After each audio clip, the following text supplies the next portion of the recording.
আর এবার নজর রাখবো সন্দীপ ঘনিষ্ঠ এই চিকিৎসক সুশান্ত রায়, তাকে সিবিআই তলব। আরজি করে খুন ও ধর্ষণের ঘটনায় সিবিআই তলব। আইএমএর অপসারিত চিকিৎসক সুশান্ত রায়কে তলব করা হয়েছে। কি কারণ তার বিরুদ্ধে ভুরি ভুরি অভিযোগ রয়েছে।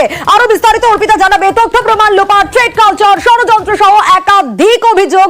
আজই হাজিরার নির্দেশ। আরো বিস্তারিত অর্পিতার কাছ থেকেই জানবো।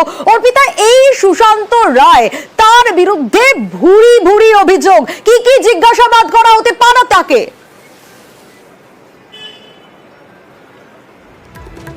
দেখো, তোমাকে জানাই যে আরজি করে খুন এবং যে ধর্ষণের ঘটনা, সেই ঘটনাতে আইএম এর অপসারিত এই চিকিৎসক অর্থাৎ সুশান্ত রায়কে এবার তলব করলো সিবিআই স্পেশাল ক্রাইম ব্রাঞ্চের আধিকারিকরা। আজই তাকে তলব করা হয়েছে সিবিআই এর এই সিজিও এই দপ্তরে, এবং তাকে মূলত কিন্তু তার বিরুদ্ধে যেটা অভিযোগ রয়েছে যে তিনি হচ্ছে উত্তরবঙ্গ লবির মাথা, এবং সন্দীপ ঘোষ তার যে বারবারন্ত, সেই বারবারন্ত কিন্তু এই সুশান্ত রায়ের প্রশ্রয়তেই। তার বিরুদ্ধে অভিযোগ যে যেখানে কিনা ঘটনাস্থল, সেই ঘটনাস্থল থেকে প্রমাণ লোপাট অর্থাৎ তথ্য প্রমাণ লোপাটের তার বিরুদ্ধে অভিযোগ রয়েছে। সেক্ষেত্রে সন্দীপ ঘোষ তার কথা অনুসারে কিছু কাজ করেছিল কিনা, বা তথ্য প্রমাণ করেছিল কিনা, তথ্য প্রমাণ লোপাট করেছিলেন কিনা, সেই বিষয়ে কিন্তু জিজ্ঞাসাবাদ করা হবে এই সুশান্ত রায়কে।